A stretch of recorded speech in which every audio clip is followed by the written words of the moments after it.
And we are back in business. Having come back from Chicago last week, just a little before Chag, a couple days before Chag. So I had a Sunday night class in Tefillah, and now this is the second one. I gotta say it's really good to be back in the saddle. I honestly don't. That's not the right way to say it. I honestly miss the teaching when I'm not doing it. Doesn't mean I'm not learning, God forbid, but it means I'm not teaching. So let me explain to you what we're going to do tonight. I'll kind of break it down. We're not going to do anything. I'm just going to sit here and stare at you because I'm tired, and then we're going to shut this off and have a nice life. I don't think so.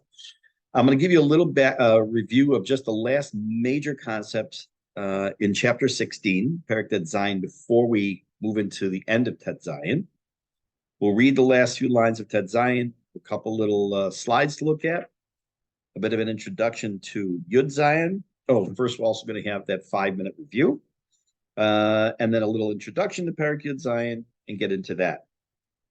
Okay, without any further ado, let me just kind of remind you the major thrust of this chapter, including the idea towards the end that we left off with a few weeks ago. It is virtually, let's say virtually, it is near impossible. Remember, this book is geared to the Benoni.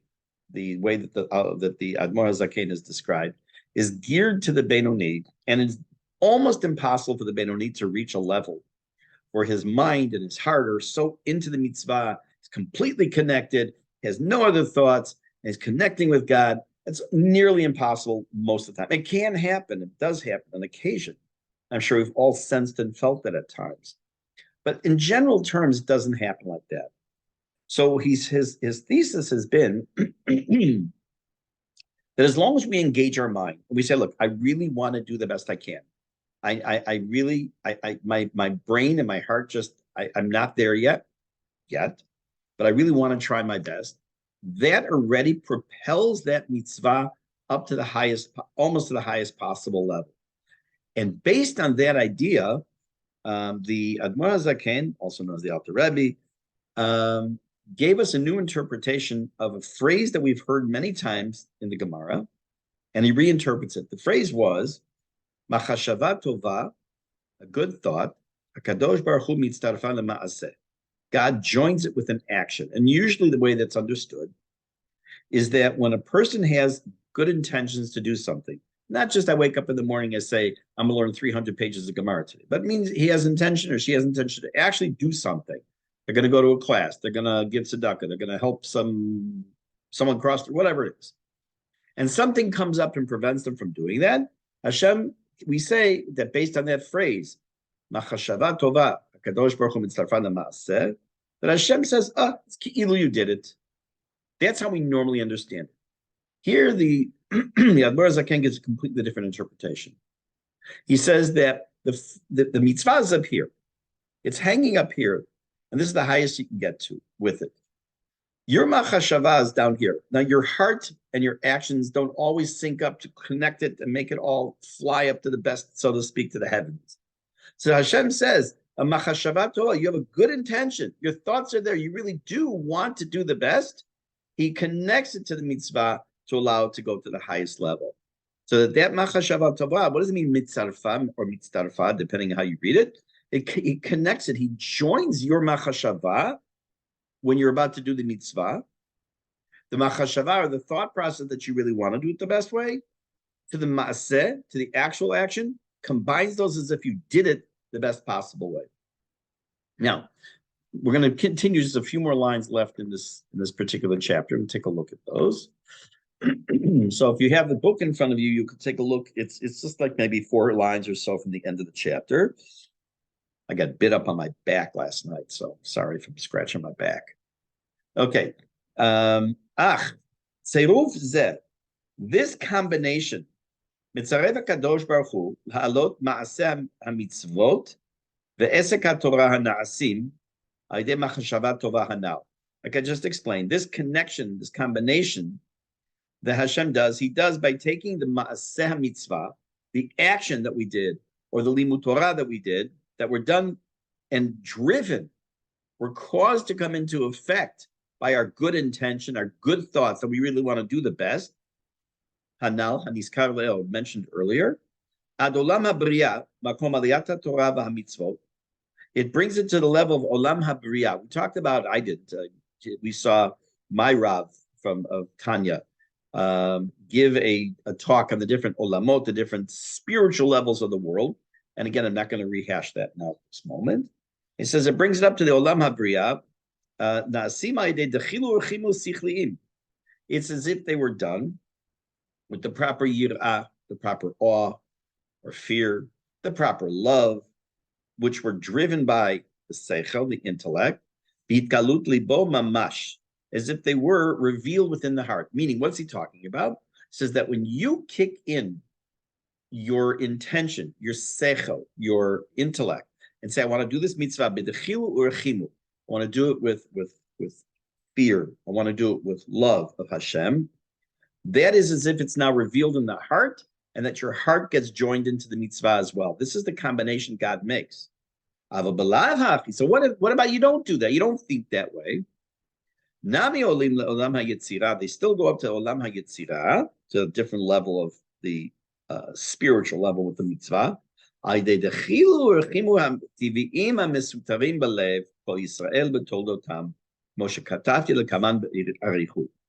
He once again invokes this idea that if for some reason your heart wasn't into it, I'm putting on my tefillin, I'm not even really thinking. I don't even think to say before the putting on tefillin,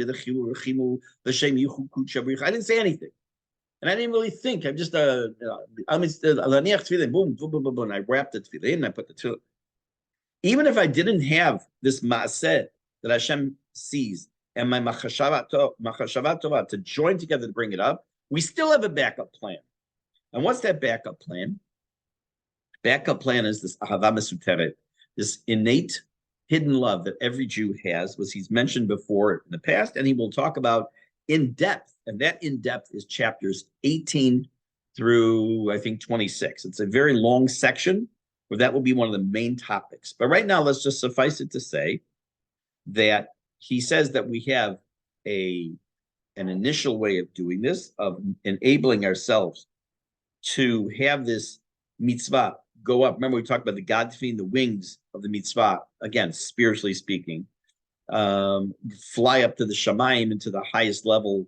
He says we have the tzaddik who will do it to the best way, so it automatically is going to go. We have our machashava tova, kadosh baruch hu b'tzarfan l'maaseh. We have the good intentions. It gets it up a high level, and it still gets to a good level if we even don't have that intention, because based on our innate love that every Jew has, it does something already to that mitzvah to get it going. Highlighted in red. Without that, meaning without our having engaged our thought process at the beginning, they still go up to Olam HaYetzirah, and I'm going to read to you what Rav Steinsaltz says about that.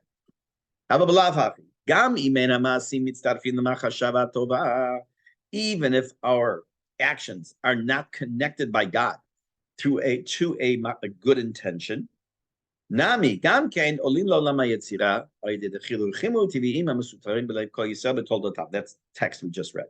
What does it mean? Kasher adam Yisrael oseh mitzvah. When a Jew does a mitzvah, gam im ein hi na'aset b'shlemut ahava v'yira, even if it's not yet even done with the completion of love and fear. When I say fear, please note I mean fear and / awe. And even if God doesn't, so to speak, connect the machashavat tova to the mitzvah because you didn't have the machashavat tova, it's still this mitzvah that you did doesn't just remain down here in this world, the olam ha'maaseh, in the world of action. Why? I mean, it still has a way to elevate. Because a person has in his neshama the etzem heyot adam Yisrael, just by dint of the fact that he's Jewish, b'tivo v'toldato, both in his nature and in his, let's say, his inheritance. We'll see why I say that when we come up to a couple chapters from now. The fachot hachana le'ava liyarat Hashem. We have the ability; it's in us, it's innate because of our Jewish neshama, that we are able to prepare ourselves to do a mitzvah with love and fear of Hashem. And therefore, al ever olam gavoy yoter. He's still able to get this mitzvah up to a certain level. Now, let's talk in figurative, in practical terms, not just figurative terms. Let's assume you have a building that's 100 stories. 100 stories, the top story is the highest level the mitzvah can go to. If a tzaddik does a mitzvah with his heart and his soul and does everything right and does everything and has all the right intention, kavanot, that goes straight up to level 100. If a person, the average person, the Benoni, again, I'm using that term loosely, not for average, the Benoni does a mitzvah, and that mitzvah was preceded by a person having the thought that he or she wants to do the mitzvah the right way, and he wishes he could have the chilu rechimu, have this love and this awe of God, but it's just not fulfilled there completely, then Hashem connects the mitzvah and the maaseh, the action, and it gets up to floor 87. And even if you don't do that, while you're sitting there davening on floor number 1, you might think that, or davening or doing the maaseh of some mitzvah, you might think that it kind of like is like lazy, the expression, I guess, something to lay an egg. You just plopped it down and that's all, the mitzvah stays there. No. It says because of the fact we have the ahava mesuteret, we have this innate love of God in us, it has the ability to give some oomph and some push to this mitzvah that you did, even didn't have the right intention. Even if you didn't think about love and fear of God at the time of the action, nevertheless, it's still enough to bring it up to floor 20.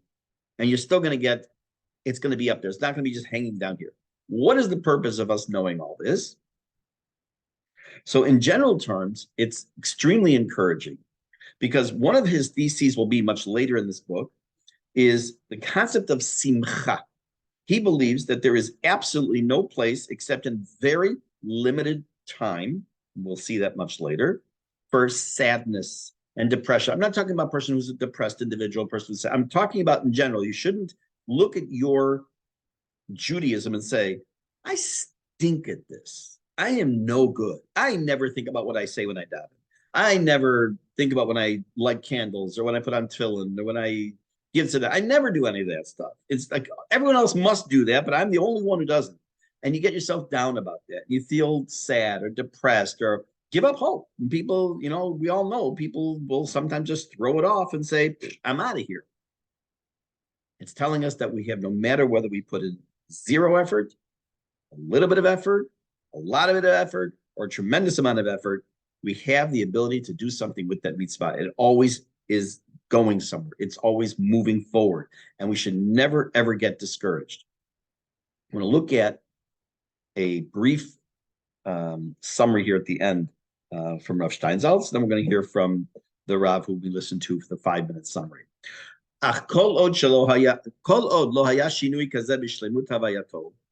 Yeah, you know what? I'm going to skip this one for now because it'll be repetitive. Let's take a look at what he says here. This is click control. And just, oh, wait, I forgot I have to do the share sound. Welcome back to Tanya and 5. Just a second. Give me 1 second. Share with sound. There we go. Okay. Do you see the man on the screen? Yes. Do you see YouTube on my screen? Yes or no? Okay, good. Here we go. Let's listen to what he says. Welcome back to Tanya and 5. The last few days we've been studying chapter 16. Having established that the hero of our story, the level toward which we all strive, the Benoni, is the one who puts up with a daily, intense, internal battle and struggle to conquer his more base instincts and to redirect all of his efforts so that he live in perfect alignment with the divine will.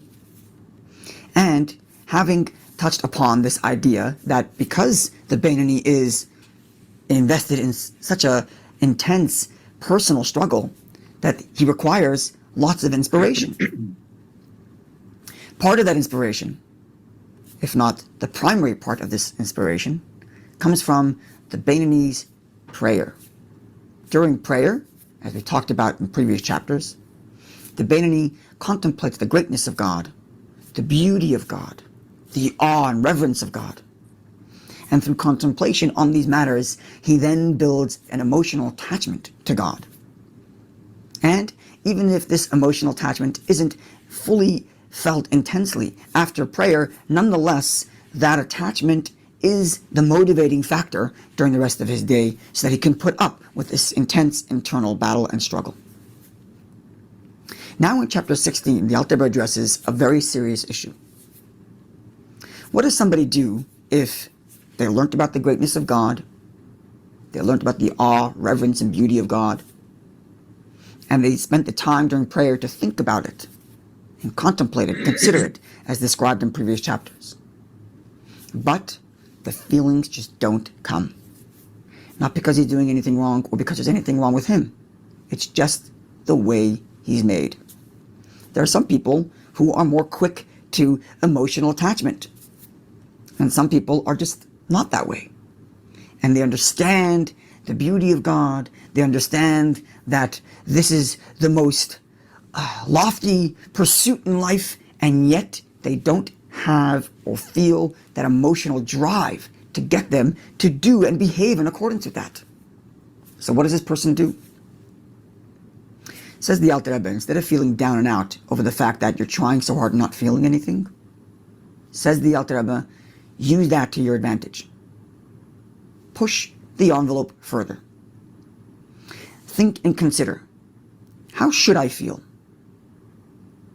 What should I be feeling? How would I act if I did feel? Or another way of putting it is, I think to myself, I truly ought to feel that nothing else in my life is worth pursuing other than the attachment of God. And I ought to feel that way. I ought to feel a reverence for God. I ought to feel a love for God. I ought to feel an attachment to God. And how would I act had I felt that way? And then go do that. Behave in accordance with the way you have concluded you ought to feel, even if you don't feel it. So this conclusion in his mind, which to start out with made him feel like a lost cause. I should feel for God, but I don't. Says the Alter Rebbe, take that feeling and make yourself act accordingly. I should feel for God, and if I'm going to act for him, even if I don't feel for it, because I know I should. Now, as far as the fact that I'm lacking feeling, don't worry about that. That's God's business, and God will treat those actions as if you've done it with all the emotional attachment. You do your part, and your part is to consider and think, I ought to feel attached to God, and therefore I'm going to act as if I felt attached to God. And God himself will take care of the rest. The takeaway from all of this is very clear. Don't beat yourself up over the fact that you don't feel for God. Don't give up on yourself. Oh, I know I should be a better person, but I don't feel motivated enough to be a better person. Don't do that. Take those thoughts which say, I know I should be a better person, and push those thoughts to its limits. If I know I should be a better person, if I know I should feel attached to God, then I'm going to act that way. And the rest of it, God will take care of. Looking forward to seeing you when we conclude chapter 17. Okay, so before we move on, I want to clarify something. I want to clarify what is not being said. What the Admor Zaken and the Rav are not telling us. There's an expression I used. I don't particularly care for it anymore, but I used to use it. And I've heard other people use it, called fake frum. Frum is the Yiddish word for religious. Fake frum, people who just pretend. I'll wear the clothes, I'll shuckle and davening, I'll look like a little tzaddik outside, so people will think I'm just so special. Inside, I'm rotten to the core. I'm not talking about being fake frum. If you remember the introduction to chapter 16, I mentioned Alcoholics Anonymous. Truthfully, in all the different type of support groups, whether it's narcotics, OA, anything, you will find that they have what are called sismaot, slogans. And one of them is act as if. So let's say a person has been sober for 2 weeks and they're struggling. So they should act as if they've been sober for a year. Why? It's not because it'll affect them internally. Doesn't mean they're faking. They're trying to work their mind to get their mind to work on convincing their body of something. And that is absolutely nothing new. We also said that in Sefer HaChinuch, he mentions many, many times regarding all the different, many mitzvot, not every single one. Acharei ha'peulot nimshachim halelvavot. That based on a person's actions, the heart gets drawn towards it. The more you do something, the more you're apt to really end up feeling that way. And that's part of the goal here too. That even if you don't end up feeling that way, but if you know that you're supposed to try, then acting that way gives it into, so to speak, into Hashem's hands for him to take it and run with it. And that's it's not a matter of just being fake, because that's not what this is about at all. Tov. In order to understand chapter 17, and I'll also tell you something interesting, that when we finish chapter 17, we will have finished a chunk. And when we finish chapter 17, not tonight, not even close, I'll give you an introduction to a kind of a summary of the first 18 chapters of the book, very brief summary. And then we're going to look forward towards the next, I think it's 8 chapters that are also the next grouping. And you will find that's one of the reasons I said that you cannot learn Tanya and just pick, you can, it won't necessarily make sense. You can't just pick up and randomly choose a chapter. You really need to go in order because he builds on the prior chapters.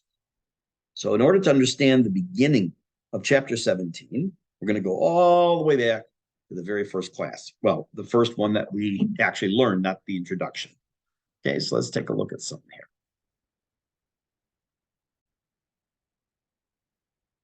Let me make this much bigger. Okay. When we began Tanya, I mentioned to you that usually people, when they begin a sefer, they open it up right away to the page 1, to the introduction or something.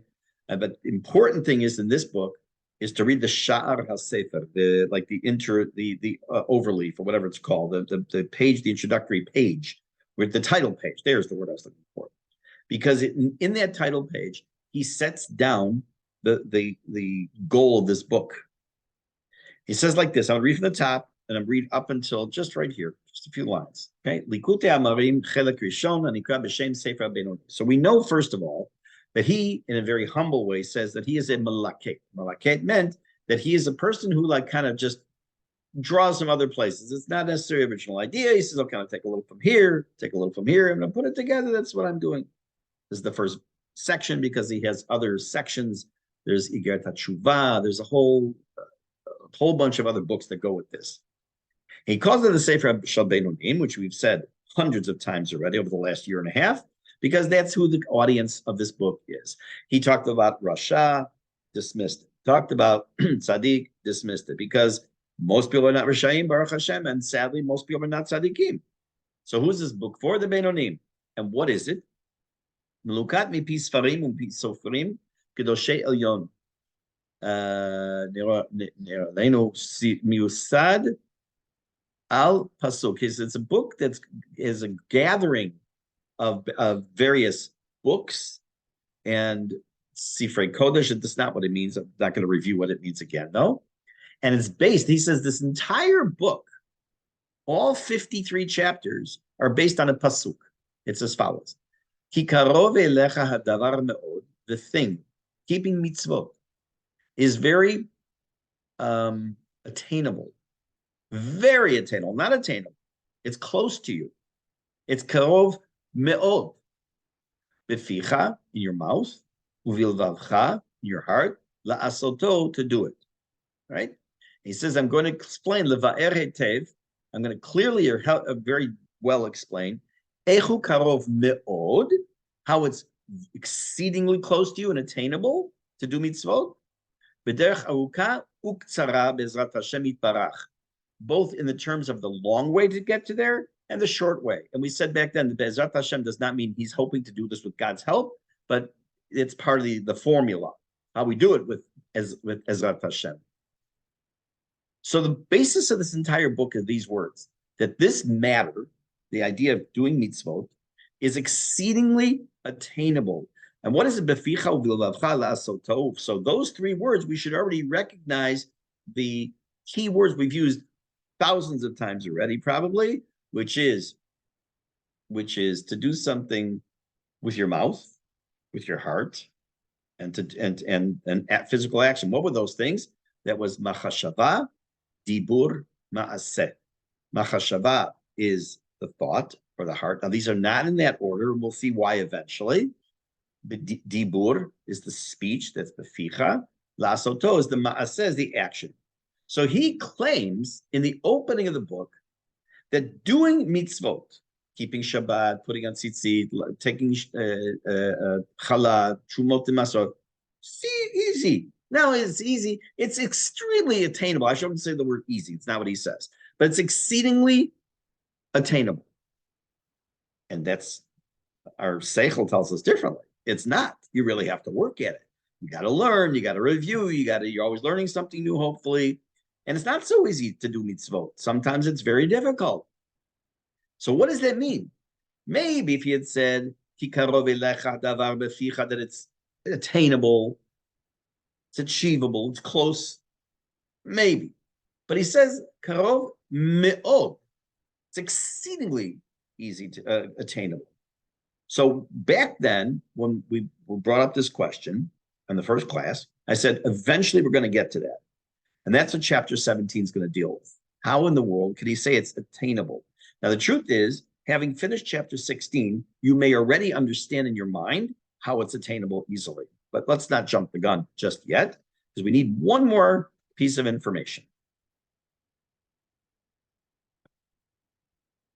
When my father, Alav Shalom, passed away, hard to believe it's going to be 4 years, it's coming Cheshvan. At his Levaya, I use this pasuk. Let me explain to you what this is. I'll tell you what I said for Levaya, because it'll fit in here. When a person goes, and I've used this expression before, this is not the first time I'm saying this in my classes in the last few years. When a person goes to a new job, you're going to be a salesman, you're going to be a secretary, you're going to be an accountant, you're going to be a doctor, you're going to be a plumber, whatever it's going to be. You go on, you join the staff. So besides after showing you where the copy machine is in the bathroom and the coffee, I mean, those are not necessarily in the order of importance, because I think there's coffee, bathroom, copier. That's just me. You need a job description, okay? If I tell you, okay, go out and sell books, well, what's my territory? How do I approach? What kind of books am I selling? You need a job description. And I say that every Jew has been given this job description, may not even realize it. And it's this pasuk. I said to my father, Shalom, this was his job description in life. Okay, that doesn't have to do with this tonight. Moshe Rabbeinu says the following: V'ata Yisrael. Now, by the way, if you're not aware, the word ata with an ayin in Hebrew means now. From the word et, ayin taf, which means time, and the word ata with an aleph means you. V'ata Yisrael, now, O Israel. Ma Hashem Elokecha shoel me'imach. What does God want from you? Shoel doesn't necessarily mean, what does he ask me? We would say that in English. What does he demand of us? What are we supposed to do? Ki, only, im lira et Hashem Elokecha, to fear God, to be in awe of God. Lalechet bechol d'rachav, to walk in all of his ways. Ula'ahava oto, and to love him. V'la'avod et Hashem Elokecha, to serve Hashem your God. With all your heart, with all your might, all your soul. Gemara in Brachot asks a very simple question. It's that simple. You know what? Here's what I want you to do. You're my salesman. Here's all I want you to do. I want you to double the sales of the last salesman. I want you to increase the profits of this company 77.3%. And I want you to work 18 hours a day. Piece of cake. You don't need a life. That's all you need to do. It's simple. Don't bother asking me any more questions. So the Gemara says, I'll get you the Lashon just a second. He says, it's going to be said in the text. So I just want to read it out to you for a second. Atu yir'a milta zutratihi. Is fear of God. He says, the first thing it says here, right, is lirat Hashem, to be in awe and fear of God. It's such a simple thing. Who's saying the sentence? Who's saying it? It's Moshe Rabbeinu. Listen, guys, imagine for a minute. Einstein, Alav Shalom, is going to teach a class in first-year class in physics in a local high school. He walks in, listen, all you need to know is, and then he writes on the board thousands of equations and all. That's all you need to know. Come on, piece of cake. Well, for you, Mr. Einstein, Dr. Einstein, yeah, it is. But for us little people, it's like, that's a pretty tall order. So how is it made so off the cuff like that? Like, that's all you need to do. You need to be in awe of God. You need fear of God, walk in the way of all ways of God, to love God, to serve God with all your heart and all your soul. No problem. We've got this. Okay. So now those are the two introductory things you need to know before we enter the parak. Let's get into the parak. What I'm going to do. Oh, why did I take it off share? What I'm going to do, bring it down here. Wait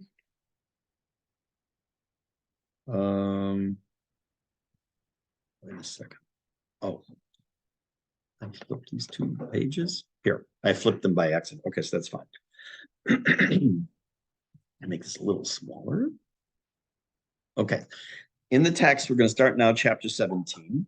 What I'm going to do is he's going to challenge this idea that he started the book with. And we're going to get up to, let me see. Okay, we'll see. Okay, let's start off. And based on everything I've said until now, it's understandable, Masha Katuv, when it says in the Pasuk, Ki karov elecha davar meod beficha uvalvecha lasoto. We can easily understand now what this Pasuk means when it says it is exceedingly close to you, achievable, attainable, both in terms of machashava, dibur, and ma'aseh. Now, first he makes this statement, and now he's going to challenge. He says, wait a minute. Wait a minute. On the surface, something doesn't add up here. This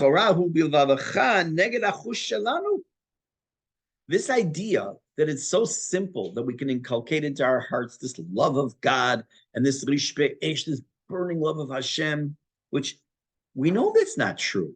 It's not simple. It goes against our chush. It goes against our senses. It means we know that that's not the case. And then he tells us parenthetically, Torah hi nitzchit, and Torah is eternal. What does he mean by that? Because when Moshe said this, he was saying this to the Dor De'ah.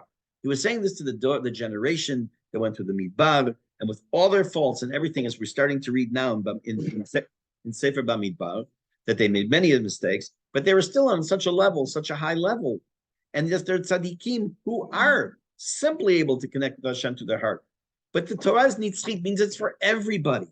It's for the Beinonim, it's for the Shaim, it's tzaddikim. So how can you make an across-the-board statement and tell us this? Because she'en karov me'od davar. It's not that close. It's not that attainable. It doesn't seem that way. Lehefech. Just the opposite. Libo mita'evet olam hazeh. Not only do I not sit and always want to contemplate God and want to feel the love of God and the fear of God, the exact opposite is true. What does that mean? That I'm always being driven or drawn to the things of this world. La'avat Hashem be'emet. וכמו שכתוב בגמרא, אל ירא מילתא זוטרא תהי. וכל שכן אהבה. The Gemara says about that pasuk, which I mentioned before. Moshe Rabbeinu is talking to the people, and he says, the Gemara says, it's so simple to have a fear of God. And he says, not only is it not simple to have fear of God, it's even more difficult to have the love of God. How? Why is fear easier than love? I think that answers itself. Let's talk about no, not parent-child. Let's talk teacher-student. I had a colleague who was a teacher. He's a couple years older than me. Who was a teacher who unfortunately passed away at a very young age of cancer. And he told me he watched me teach a class, one of the first classes I ever taught, and then to critique me afterwards. He said, "You're too much of a nice guy in the beginning of class in the class. This is one of the first classes I was teaching. I said, what does that even mean to be too much of a nice guy? He said, if you make them feel that they can walk all over you right away, you're toast. That was not exactly his words. You need to come in not as a mean guy, but firm and state, what you need to do and lay down the rules. And so they can have this healthy, I'm using the word fear in quotes right now, of you. And then it can be ratcheted back until the point where there's this growth of respect and the love. It's easier to say to someone you should be in fear or in awe of God, because you say, look around the world, what God does, or God forbid, what could be the punishment that could happen. We don't like to go in that direction, but that is part of it. But to say to love Hashem, it's even more difficult sometimes to say you're going to get to that point. And another point he makes, the Gamamru Chazal, the tzaddikim dafka libam birshutam. Who does have control over their heart? Tzaddikim. Only tzaddikim have that ability. We've already seen this. We've talked about this multiple times, that their hearts shoftan, that their hearts judge them. We use the word, we talk about judgment. We talked about they rule over their heart, that they're able to, sorry, not that they judge their heart. They are ruling over their heart. It's in their reshut. But for the average person, literally the average person, the Benoni, it's not. So how can you tell me, number one, it's karov me'od. Number two, how can the Torah tell us that all Hashem asks for is the yirah and the yahava when it's exceedingly difficult? Okay, let's say very difficult for yirah, but even more so for ahava. How does this all add up? How do we say, how does the Alter Rebbe say, let's go back and take a look at the words again, this opening page. Let's make it nice and big. Let's highlight it. Look at this. He says, and this is what the basis of the whole book is. So it's almost like saying, I'm being very negative right now, that a person decides they want to date, a guy wants to date a girl because he likes her choice of perfume. That's why he wants to date her. Not really about her. That's the basis of their whole relationship. Well, there's a pretty bad basis for a relationship. The whole thing's going to fall apart. Here, the basis of this book is a pasuk that on the surface sounds wrong, unattainable, unachievable. And he's leaving it with this point until he actually starts with his answer, which begins with the next word, Ela de la asoto. But we're going to continue it with next week, Bezrat Hashem. As I mentioned at the opening, for those of you who were not yet here, I will probably begin the class a few minutes late next week, between 7:15 and 7:30. If it works, it'll be done in time for Ma'ariv, Bezrat Hashem, but I'll let you know next week. Meantime, go love God, go be in awe of God, do great things, do mitzvot. We'll reconvene next week. All right, have a great evening, everybody.